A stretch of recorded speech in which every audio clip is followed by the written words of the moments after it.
Kerana antara perkara yang kita disuruh beriman di dalam rukun iman adalah yang disebutkan sebagai beriman kepada qada dan juga qadar. Di dalam pada kita beriman dengan qada dan qadar Allah itu ada lagi satu di atas daripada itu, iaitu beriman kepada kitab. Beriman dalam kitab itu sendiri, kitab itu adalah merujuk kepada kesemua juzuk kitab yang diturunkan oleh Allah kepada sekalian Anbiya alaihi wassalatu wassalam.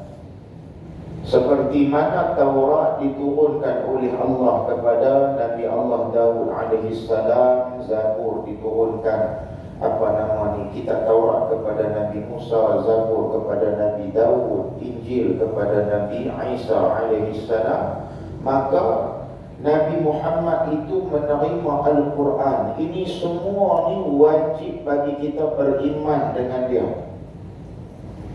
Bukan kata beriman dengan Quran saja, beriman dengan semua kitab yang diturunkan oleh Allah kepada sekalian Anbiya.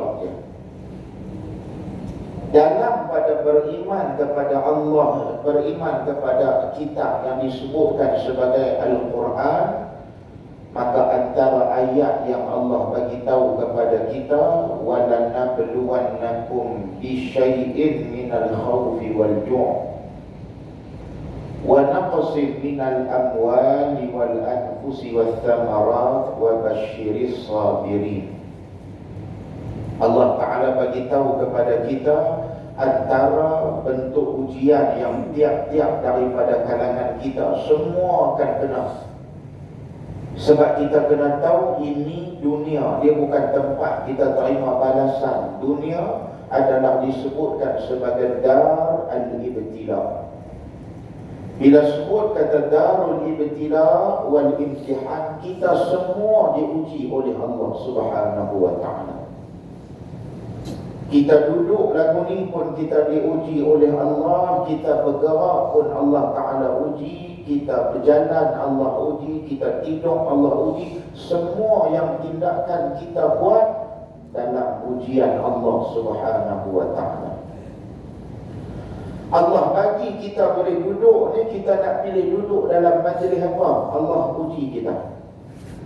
Dah duduk dalam majlis ilmu tu bagus dah. Duduk tu dengan niat apa? Ini Allah uji kita. Sebab tu jangan duk pernah seronok bila kita ni boleh main ke masjid ni, duk mendabik dada kata kita ni ahli syurga dah. Belum tentu. Pasal ada orang yang dia duduk dalam majlis ilmu, dia duduk dalam keadaan bongkar, dalam keadaan sombong, dalam keadaan ria, dalam keadaan ta'ajub ni. Duduk ni pun Allah uji. Tiap-tiap ni kita ni, saya akan mengajak tuan-tuan nak duduk sengat tak apa, dia juga gagah lagi. Saya ada main mengajak ni. Saya main ni pasal apa? Main kerana Allah ke? Main pasal nak tunjuk pandai ke? Main lagu nak bersembang pandai, nak hampak kata saya lebih tahu daripada tuan-tuan dan juga perempuan ke? Semua kita diuji oleh Allah Subhanahu wa ta'ala. Celah mana yang kita ni Nabi, yang Nabi jadi penyombong tak ketahuan puncak. Pasal hak kita buat ni belum tentu lagi nak nisbah pada syurga. Yang ada kiraman katibin nak catat amal ni belum tentu lagi. Belum tentu lagi hak belah kanan akan catat semua amal saleh kita. Belum tentu. Pasal Allah bagi amaran siap-siap dah. Allah Ta'ala kata, wa idza qamu ila salati qamu kusala yura'una an-nas wa la yadhkuruna Allah illa qalila. Allah Ta'ala kata, nak tahu orang munafik ni, tengok. Allah Ta'ala kata, wa idza qamu ila salah, orang munafik ni bila dia berdiri, dia mendirikan semayang. Dia berdiri itu bangun nak mendirikan semayang tu, dia bukan berdiri kerana Allah pun. Tapi pasal apa yang dia berdiri itu? Pasal nak tunjuk ke orang lain. Yura'unan nas. Nak tunjuk kat manusia yang lain, kata dia ni orang saleh, dia ni ustaz, dia ni warak, dia ni mufti, dia ni ahli syurga. Nak tunjuk kat orang, Allahu Akbar, 2 rakaat tu lebih. Bukan kata tak semayang tu bagus dah. Jangan dia kata yang ni yang aku malas nak semayang ni, tu aku daripada lah memang aku tak semayang lah. Orang kata kat dia, hang masjid pun tak pergi. Buat apa? Pergi pun boleh tentu lagi syurga. Baik duduk tepi jalan, aku ni kompong-kompong dah neraka. Hak lagu ni, yang ni betul-betulnya ketuk. Dia punya hai sampai tak bagi ke orang lain dah. Kalau dia telat ayak ketuk ni, dia tak minum hak cayak tu, dia minum hak paling pekat tu. Saya hak lagu ni bukan nak suruh hidup tepi jalan jadi orang jahat dah. Mai masjid ni bagus dah. Tapi kita perlu kena ambil ingat, kita memang ni nak kena betulkan niat kita tu bagi betul kerana Allah Subhanahu Wa Taala. Itu maksud saya. Bukan suruh lepas ni aku dah tutup aurat dia ni, dah habaq lagu ni pula. Esok pakai sunat katuk. Duduk tepi jalan makan kacang berkuih, maghrib pun tak semayang, apa pun tak dah. Dia kata aku duduk lagu ni ke, aku duduk dalam masjid ke, ustaz tengah cerita baru ni dia habaq serupa ya. Yang ni payah. Kan? Bukan lagu tu maksud saya. Maksud saya kita semua ni hak duduk dalam masjid ni jangan pernah merasa diri kita ni ahli syurga dah. Tu maksud saya. Habis tu nak kena tak boleh harap langsung kan? Tak berharap, itu tak salah. Jamin duduk tibuh diri dalam sebagai ahli syurga. Hak tu yang duduk berjalan dengan penuh sombong, hak tu duduk berjalan dengan nilai ujub. Kata dia hak paling bagus dalam masjid ni, kalau kata tak ada aku, pakai tak nak siapa lah. Lagu tu tak mau. Pasal ayat Quran bagi tahu kepada kita yang kata orang munafik ni bukan lagi tak semayang. Munafik ni kadang-kadang semayang dia lagi jenuh daripada kita ni.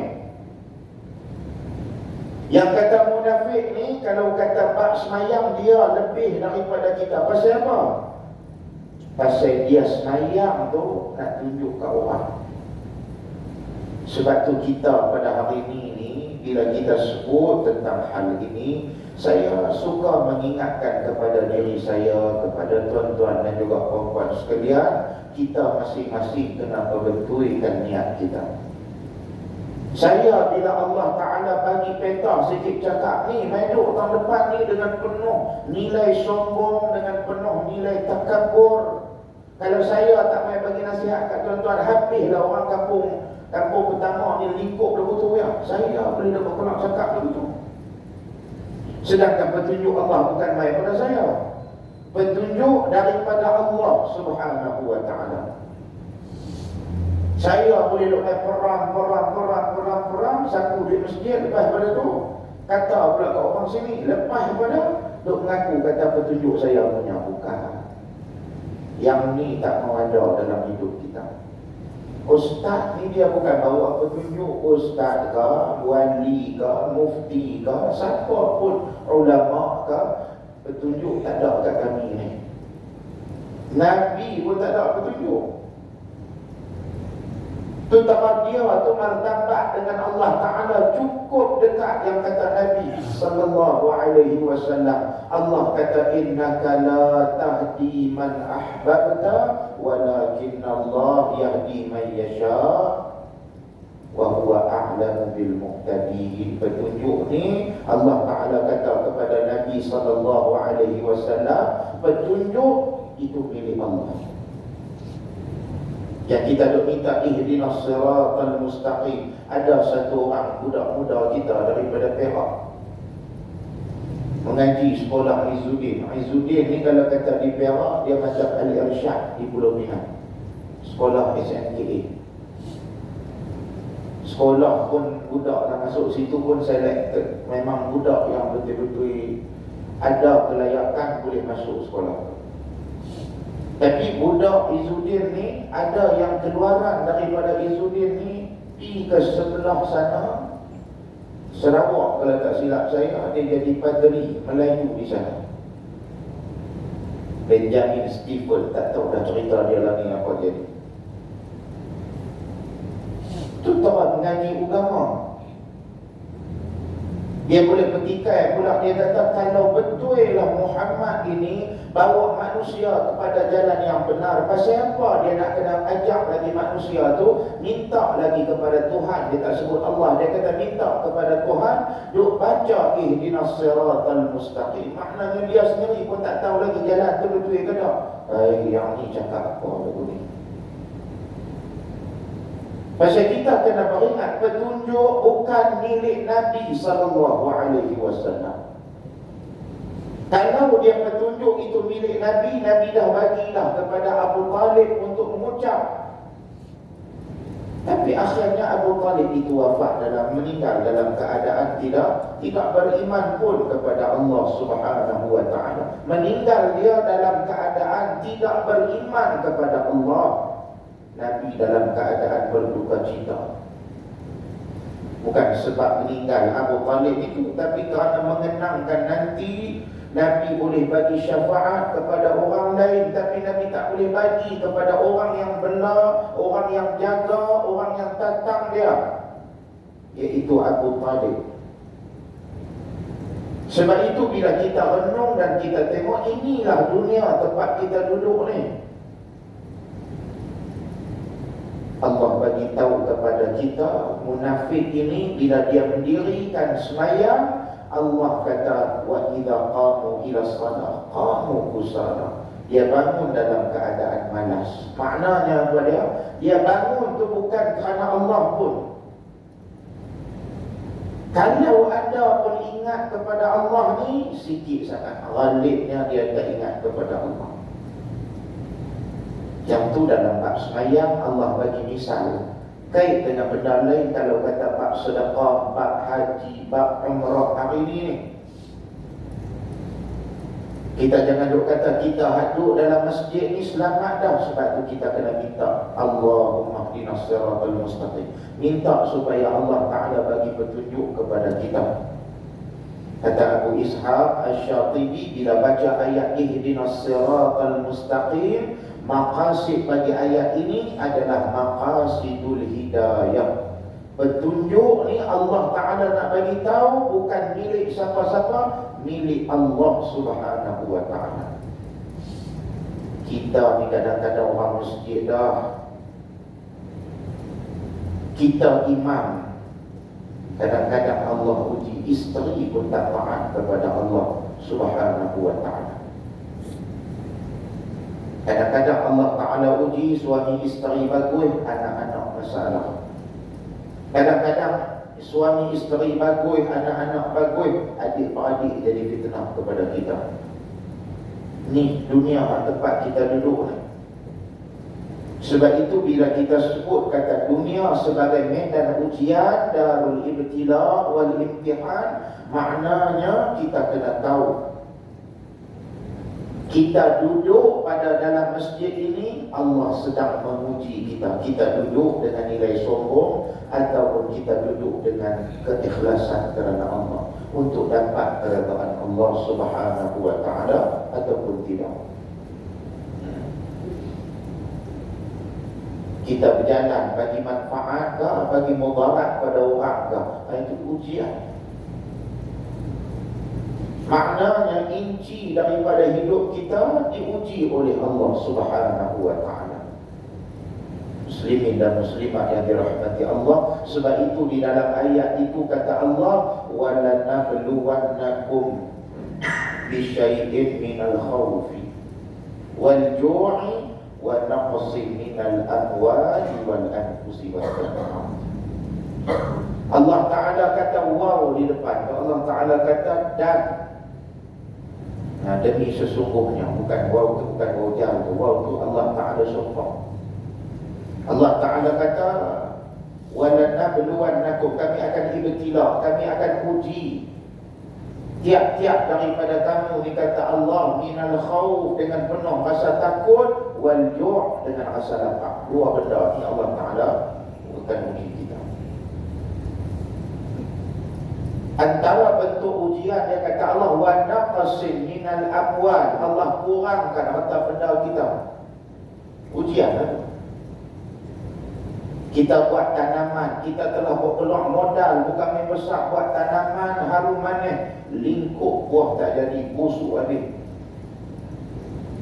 Kita buat tanaman padi, sibuk gondang kacau, yang tu kacau, yang ni kacau, habis. Kita buat ternakan ikan dalam sangkar, siapa pun tak tahu, kita racun celah mana pun tak tahu. Sedangkan pagar keliling, pagar elektrik lagi, celah mana main ini apa nama racun kita pun tak tahu. Main esok habis, bakal terapung habis, ikan mati, modal pun keluar. Lembu ternakan kita habis, kena penyakit kuku, tangan, kaki dan mulut habis. Semua ni Allah Ta'ala kata wa naqsin minal amwal, daripada sudut harta benda kita Allah ambil sikit.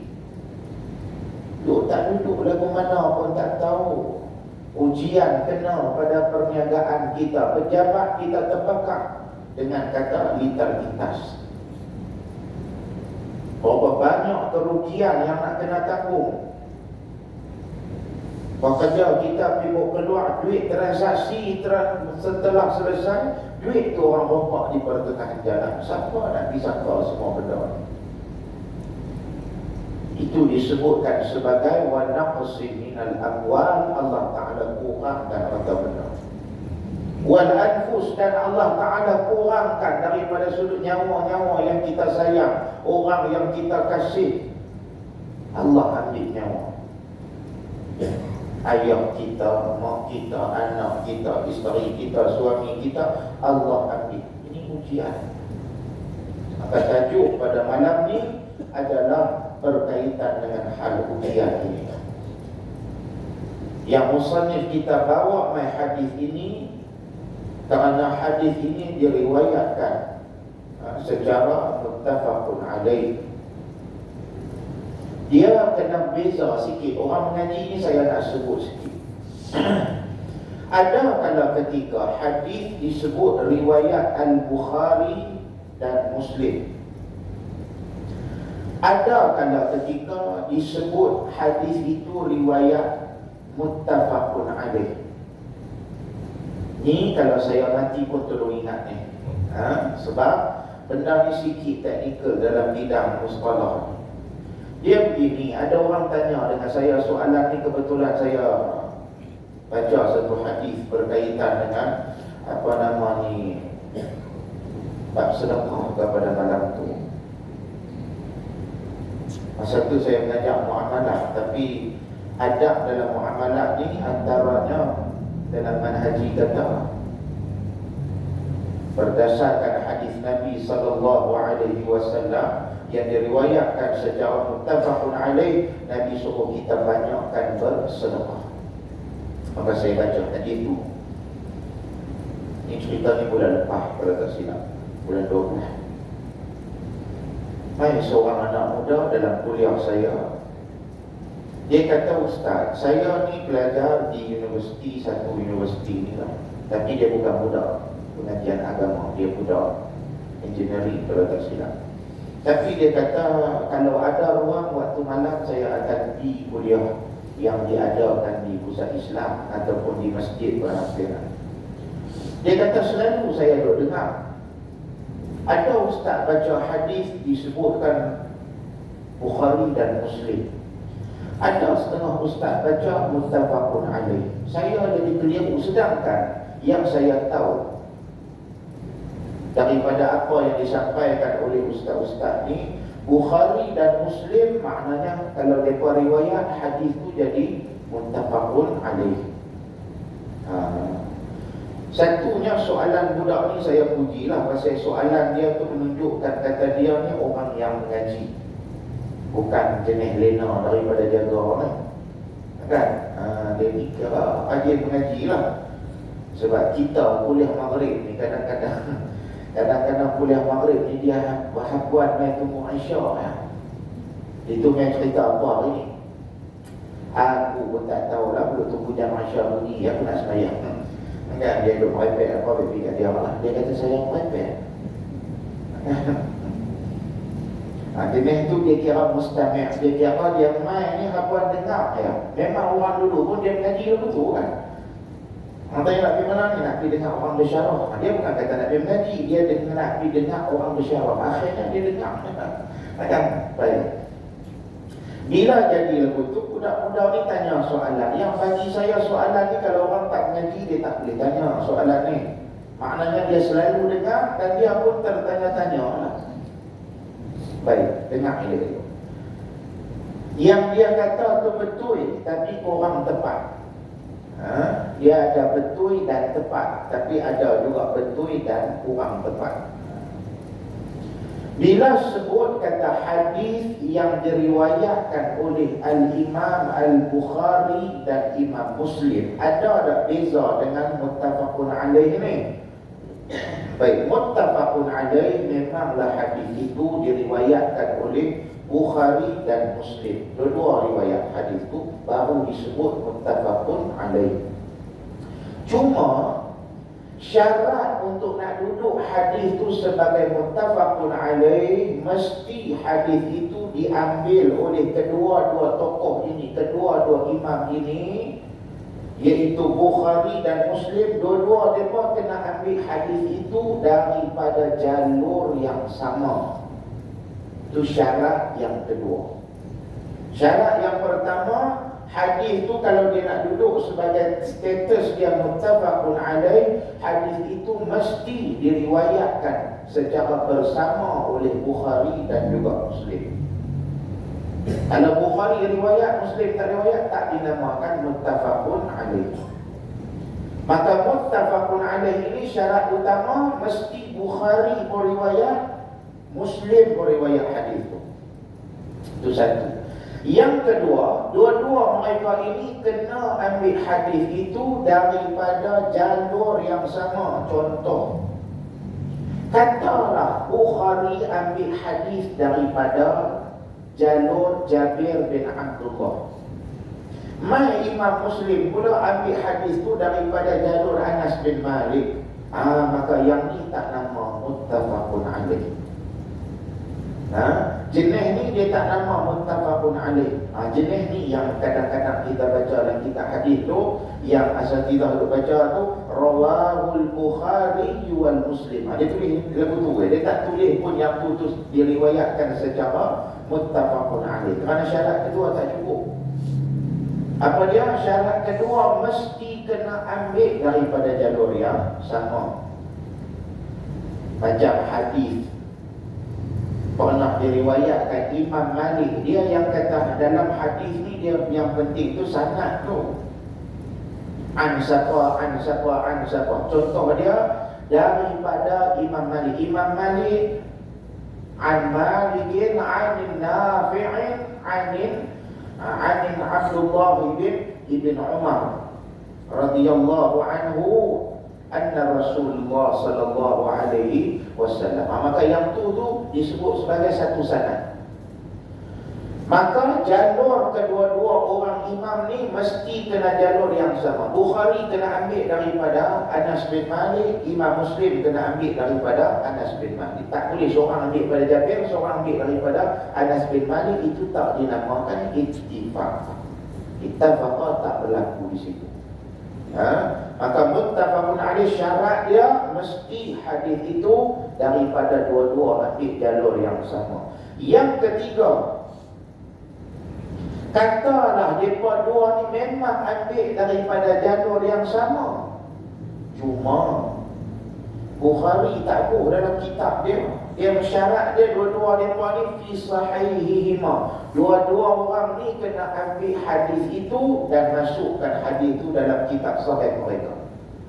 Bukhari ada sahih Bukhari, Imam Muslim ada sahih Muslim. Maka dua-dua ni kena ada dalam kitab mereka. Kata Bukhari tak bubuh dalam kitab dia.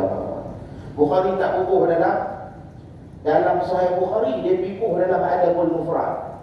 Imam Muslim saja bubuh dalam sahih Muslim. Maka yang tu tak nama muttafaqun alaih. Itulah syarat muttafaqun alaih. Itu yang kadang-kadang kita baca-baca dia tulis muttafaqun, hadithun muttafaqun alaih. Tapi ada kala ketika dia kata hadithun rawahu al-Bukhari wal Muslim. Maknanya hadis itu tak diriwayatkan secara secara bersama. Baik. An Usamah bin Zaid. Zaid bin Harithah dia ada anak. Zaid bin Harithah ini anak angkat Nabi sallallahu alaihi wasallam, yang mana Usamah ni anak kepada Zaid. Maka an Usamah bin Zaid qala, berkata Usamah bin Zaid, dia ni telah meriwayatkan hadis ini.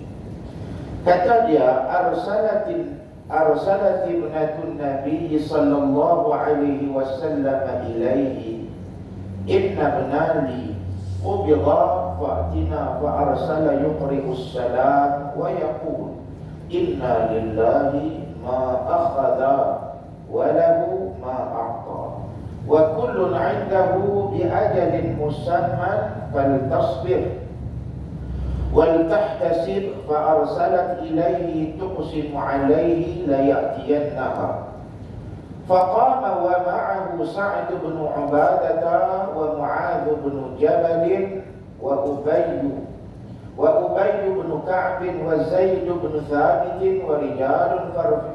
وَرِجَالٌ فَرُفِعَ إِلَى رَسُولِ اللَّهِ صَلَّى اللَّهُ عَلَيْهِ وَسَلَّمَ الصَّبِيُّ وَنَفْسُهُ تتقعقع. قال حسبت أنه قال كأنها شن ففاضت عيناه فقال سعد يا رسول الله ما هذا؟ قال هذه رحمة جعلها الله في قلوب عباده فإنما يرحم الله من عباده الرحماء أو كما قال النبي صلى الله عليه wasallam. Baik. Hadis ini dia menjadi panduan kepada seluruh umat Islam supaya tidak menafikan hak menangis. Hak menangis. Saya tak pasti masa nak cium jenazah tu, orang kata jangan bagi ada yang mentah, no? Kan masa nak cium mayat tu kan, hadis daripada tukang mandi tu tulis Allah apa semua tu, dia Allah tu wajib ke? Kita tengok lah. Kan bila orang ke bumi, orang bagi mandi, habis dia bagi mandi tu kan, tukang mandi tu dia tipu minyak wangi, dia ditulis Allah tamtih. Saya rasa yang tu semua tu penambahan dia pun. Dia bukanlah satu benda yang compulsory semua kena buat rasanya. Kemudian dia pula nak tidur, tidur pesan yang mata tu tak mau lah, lak kering kan, dia pula tolong jadi mandor kat situ. Tak, memang tak boleh langsung yang mata ni. Hadis ni tolong jadi panduan kepada kita. Menangis itu adalah biasa kerana pernah dibuat oleh Nabi sallallahu alaihi wasallam. Nabi pun pernah, sebab Nabi ni rata-rata anaknya meninggal pada umur yang muda. Ditakdirkan oleh Allah berlaku demikian, terutama warisnya yang lelaki. Al-Qasim, Ibrahim, ni semua ni anak-anak Nabi daripada kalangan lelaki. Maka mereka ni meninggal pada umur yang muda. Ini juga mungkin hikmah bagi percaturan yang telah disusun, yang telah direncanakan di dalam ilmu Allah Subhanahu wa taala, yang kita tak tahu apa hikmah dia. Walaupun macam-macamlah pandangan ulama bagi, antaranya kerana nak elakkan daripada berlakunya sistem pemerintahan. Kerana perwarisan kerasulan itu dia tidak melibatkan dengan sistem lawan ambil hak habis ayah bagi kat anak, habis anak bagi kat cucu, dia bukan begitu. Macam-macam lah pandangan. Ada yang kata supaya tidak mau berlaku peperangan sebagai misal. Kalau kata dalam perlantikan, kerana Nabi ini daripada Quraisy Bani Hashim, satu suku yang ada kedudukan dalam bangsa Arab pada ketika itu. Nabi ini bukan daripada kelompok yang kecil, dia daripada golongan bangsawan. Itu keturunan Nabi sallallahu alaihi wasallam. Macam-macam andaian yang diberikan. Ala kulli hal, jawapan yang sebenarnya hanya ada pada Allah Subhanahu wa taala. Lain pada itu siapa orang datang. Maka Nabi sallallahu alaihi wasallam pernah diriwayatkan kata Nabi pun menangis, antaranya dalam hadis ini. Cuma dalam hadis ini adalah berlakunya meninggalnya anak Nabi yang perempuan. Cuma ulama khilaf dalam menentukan siapa yang meninggal. Ada yang kata Zainab, boleh jadi Ruqayyah, boleh jadi Ummu Kulthum, boleh jadi Fatimah. Begitu. Baik, maka disebutkan di sini dikatakan bahawasanya daripada Usamah bin Zaid berkata ia telah mengutus, yakni telah memberitahu bahawasanya puteri Nabi sallallahu alaihi wasallam kepadanya bahawa anaknya hendak diambilkan jiwanya. Maksudnya apa dia? Nabi sallallahu alaihi wasallam, ada anak Nabi yang beritahu bahawasanya anak Nabi sallallahu alaihi wasallam itu meninggal. Yang dimaksudkan dengan ayat ini bila disebutkan kata bahawasanya nak diambil